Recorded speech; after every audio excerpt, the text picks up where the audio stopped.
Hi guys, and welcome to Escape Wheel Watch Reviews. My name is Steve, and today we're going to be reviewing the AddiesDive AD2089. I received this watch for free, or pretty darn close to free. I don't have to send the watch back, but obviously no matter how I get a watch in on this channel, you're always going to get my honest opinion every single time. And if by the end of this review you do want to pick one of these up, I will be leaving a link to the AddiesDive store. That is an affiliate link, so if you use that link, I earn a little bit of commission. It helps keep the channel running, so it's a nice and easy way for you guys to help support me. The retail price for this watch, it kind of has been fluctuating, but I'm seeing it right now for about $50 US. That's before any taxes, VAT, tariffs, anything like that, and any other discounts you get. You can probably get this thing for pretty close to $40 on a sale.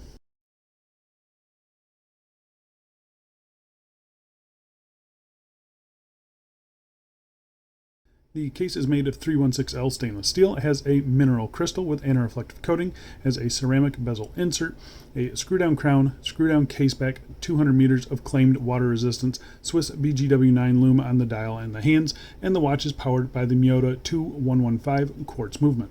So AddiesDive, they sold a boatload of their original sub homage, the quartz sub homage. I reviewed that one a while back. I was impressed with it back then, and I still think that holds up now. This is just basically a new dial variation and a couple different little tweaks here and there. So I figured it was worth time to revisit this build and kind of see their latest offering and how it's improved. So yeah, this is a $50 quartz diver in some nice colors, but let's see if the watch is any good. Before we do, let's do a quick wrist check as always. Wearing today a new one for me. This is the Nevada Grenchen Chronosport VK67, I believe it is. Really a cool watch. This one will be coming up on the channel very soon. I absolutely love this thing a lot more than I was expecting to. So yeah, really digging this one. Alright, so let's get into dimensions. A bezel diameter of 40.4 millimeters. Case thickness of 13 millimeters. Standard 20 millimeter lug width. Lug tip to lug tip of 47.9 millimeters.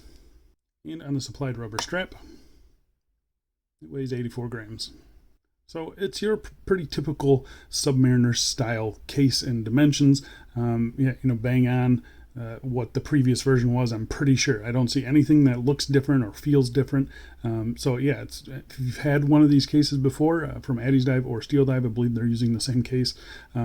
It's going to be the same situation here. It's a very flat case, which is what you kind of get and expect with this case style, but it's compact enough, and I think it's a pretty good set of dimensions. Doesn't feel super lightweight or anything like that. So yeah, I'm okay with the case dimensions on this watch. I think they are pretty good and about what you expect for a watch like this. So I'm going to go outside right now and throw it on my wrist for you. And here we are on my 7.5-inch wrist, and in my opinion, it wears great. I mean, it wears kind of like you would expect a sub case to wear, pretty flat, as I mentioned, but yeah, it actually looks pretty good and wears pretty well. Very lightweight. Air coating is excellent as well, and yeah, I just think it looks good. And the sun decided to come out and play, so here you can see nice strong sunburst, but also kind of subtle at the same time. It's very bright in the middle. It's a fume dial, fades towards the dark at the edges. I think it just looks really nice. They chose a good dial on this watch. Yeah, here we are on a cut to size FKM, just a smooth one. This is a khaki color. It looks all right. I usually like this green and khaki, but something just isn't working for me on this one. Nice strap though. Links will be down in the video description. And here we are on a black sailcloth style strap. I think that one actually looks a lot better. Yeah, it wears great, very comfortable. Link will be down below for this one as well. I think the white and the black kind of brings out the bezel a little bit and looks good with the green. No issues with strap clearances either. And lastly, here we are on a Cincy Strapco SF2. This is a 2-pass nylon strap, so 2 layers underneath the watch there. It's a pretty thin strap, so this one actually is wearing pretty good. I'm not typically a fan of how this case wears with nylon straps. They just usually don't work well. This one actually does okay, but that's more so the strap than the case itself. So yeah, just something to note. Let's go back inside. Let's get back to this review. Alright, right, so let's talk about case finishing. And again, I'm not seeing anything drastically different than what I've had in the past from AddiesDive in this style of case. So we have a vertical brushing on the tops of the lugs there. You can see pretty good. I can't complain too much, especially for the price. It's definitely not the most premium brushing, but you know, you really can't tell unless you have it side by side with something else. The case flanks here, they are polished there. The crown guards are fully polished as well. The crown guards, they stick out a little bit further than I would like. I want to see this crown sink in a little bit more. It's something I complained about on the previous one, and I'm going to complain about it on this one as well. It's just a small little, more design than function, I guess, but I guess it would be a little more functional if that crown was sunken in a little bit. You do have a nice signed screw down crown there, plenty of grip on it as well. No big deal there. The other side here, again, really just a very simple case finishing. You can see it's a straight side there, decent reflections in the polished sides there. They're not anything special again, but pretty nicely done for the price point. You can see the transitions between the brushing and polishing. Since this is such an angular case, it's not a super hard transition to make, so you know, it's nothing super impressive here, but nicely done. The bottom of the case, it's actually not too bad. Sometimes these bottom of the cases here, they can get a little bit sharp and feel uncomfortable on wrist. This one's not bad at all. I've definitely felt worse. St. Martin is actually worse than this is. So yeah, overall, I think they did a pretty decent job on the case on this watch. These bottom corners and inside corners here, they're maybe just a touch sharp, but really not bad at all. You have circular brushing on the bottom of the lugs here. You have your screw down case back here, signed. It's a little bit scratchy, but it hasn't really bothered my wrist at all. You can see it's kind of that coin edge style, which I'm not a fan of at all. Especially with a quartz watch, you're going to want to get in there every 3 years, I believe, and change the battery on it. It's going to be kind of a pain in the butt with this style of case back. So yeah, that's really my only complaint. You know, for the price point, you're getting a pretty nice signed case back, and it's just a little bit scratchy on the finger there. Not too bad, but yeah, the case on the watch, it's really no surprise. If you've had one, you've had this one as well. All right, so let's talk about the bezel and the bezel insert. So a bezel insert is a ceramic bezel insert. It's black.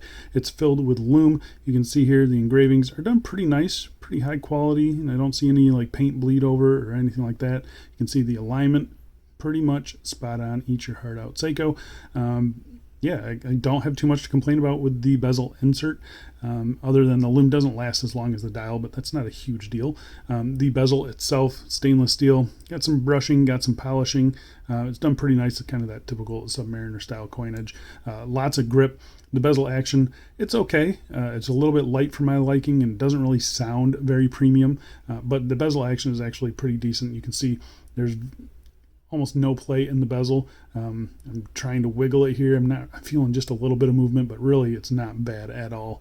You can see right there, that gap there does close up just a little bit. But again, for a $50 watch, the bezel on this is actually pretty good. I'll let you listen to the bezel action here.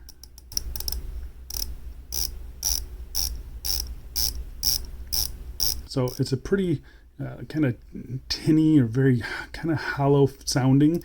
It's not the, like I said, not the most premium sounding bezel. It feels fine. It's pretty smooth to rotate. The resistance is even all the way around. It's a little bit light, a little bit lighter than I would like. But yeah, it's not a bad bezel at all. It's kind of what I expected and pretty similar to what it was before. It's 120 click unidirectional. Yeah, it's really, there's barely any play in it. It's actually a pretty decent bezel. All right, so let's talk about the crystal on the watch. So the crystal is just a mineral crystal. You can see there it does have a cyclops there magnifying the date. It does a pretty good job of magnifying the date. Definitely probably that 2.5 that we like to see. There's plenty of blue anti-reflective coating on the dial and on the cyclops there. Can get a little bit distracting, but the crystal on this watch is actually really, really good. It's one of those crystals that sometimes just doesn't look like it's there. So flat crystals, I don't think need anti-reflective coating. They threw a bunch of AR coating on this. Sadly, it's kind of that blue AR, so it does get a little bit foggy from time to time, but for the most part, it's completely clear and looks great. All right, so let's get real close and we'll talk about the dial on the watch. And this is kind of where it stands out from all the rest of them. It's a really nice dial. They did a very good job on this one. It's a fume dial, so it's kind of this lighter green in the middle and kind of black at the edges there. The green chapter ring, I kind of wish they would have gone black there. It doesn't look bad as green, I will say that. It doesn't look bad as a green chapter ring, but I think black, since the outer ring of this was black, I think it might look a little bit better, but it really doesn't look out of place in my opinion. You have 5-minute increments printed on that chapter ring there. It's a sloped chapter ring there, pretty easy to read from the top as well. So yeah, I think that, that differs from a typical Submariner style homage where they have the exposed rehout. So it just gives it a little bit of a different look. You have applied indices at all the hour markers and applied date window there, which looks pretty good. Nice crisp white printing on the dial for the AddiesDive logo and the diver's 200 meter there. The handset that they chose, a really interesting style handset, kind of fence post, but skeletonized fence post, and I think it looks really good. I was kind of surprised. I didn't think I was going to like that, but I actually do like that. The arrow seconds hand there ticking along. We'll wait till it gets past this the Cyclops here to check the alignment on that. It's not something that has bothered me, but you can definitely see it is off by just a little bit, and that does get affected a little bit by gravity. Sometimes it lines up, most of the time it does not though. So sadly, that's just on this watch. Other watches could be a little bit different. But yeah, I do like the dial on this. I like the strong sunburst. I think it looks really good. They chose a nice green color. It looks really good. Other thing that's really good is the Lume. So I'm going to pop up a Lume shot here. You can see it against a couple other watches in the collection. It actually holds on pretty good. The bezel does fade before the dial and the hands do, but dial and the hands are actually pretty strong. It's that ice blue BGW9 Lume. Yeah, pretty strong application, especially for a $50 watch like this. I am really happy with the Lume on it. It is actually pretty darn good. All right, so let's talk about the movement inside. So we have a Quartz Miyota 2115 movement. You have 3 hands and a date complication there. Sadly, it is not a sweeping quartz. It's just a 1 tick per second quartz. It's pretty standard affair. Plus or minus 20 seconds per month is the stated accuracy. It's going to be more accurate than that. And the battery life is about 3 years. So yeah, it's just kind of your standard run-of-the-mill Japanese quartz movement. It's going to be accurate. It's going to be reliable. And it's going to last you a long time. So really happy with the movement in it. The screw down crown here, nice and smooth, plenty of grip on it. You get a nice satisfying pop out. You can actually see some gaskets in there aiding in the water resistance. First position does nothing. Second position is your quick set date.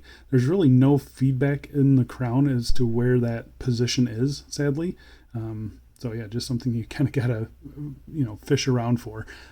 Pull it out to the third position. It hacks the movement, and this is where you set your time. Everything functions as it should. I haven't really had too much of an issue with hands jumping around or anything like that. And as soon as you push in that crown, it starts up the movement every time. So yeah, again, not too much to complain about with this movement. It's going to be a very accurate and reliable kind of grab and go watch for you. All right, so let's talk about the strap on the watch. So like I mentioned earlier, you can get this with a stainless steel bracelet. I've had the bracelets in the past. Not a huge fan of these, the AddiesDive or Steeldive bracelets.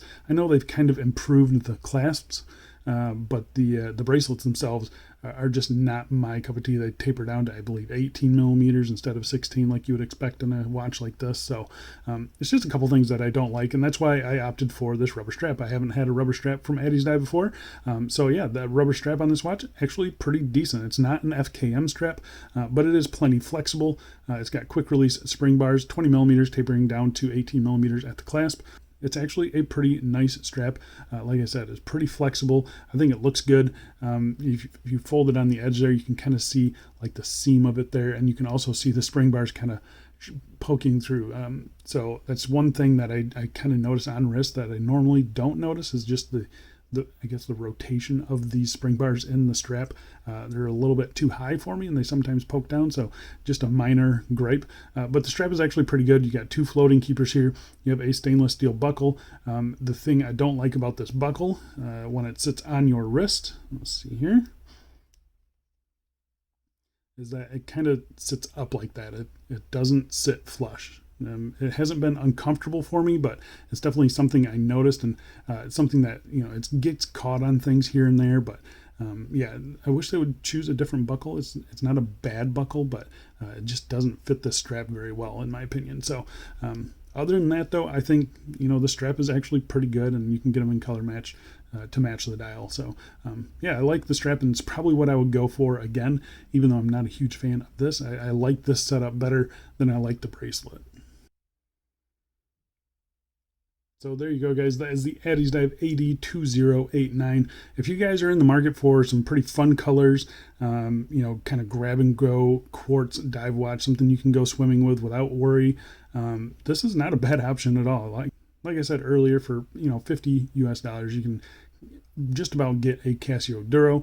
It's a much bigger watch. Really poor lume, no anti-reflective coating, and the colors are okay on it, but this is not a bad option at all. So yeah, I can highly recommend this watch, and I can highly recommend the previous version as well, just the typical Submariner style. So but yeah, I think this is a pretty cool watch, interesting dial. I like the colors that they offer. I like the straps that they offer. You're getting a lot of watch for the money, typical with AddiesDive. So yeah, I think that's it for me. Thanks a lot for watching, guys, and I will see you in the next one. See ya.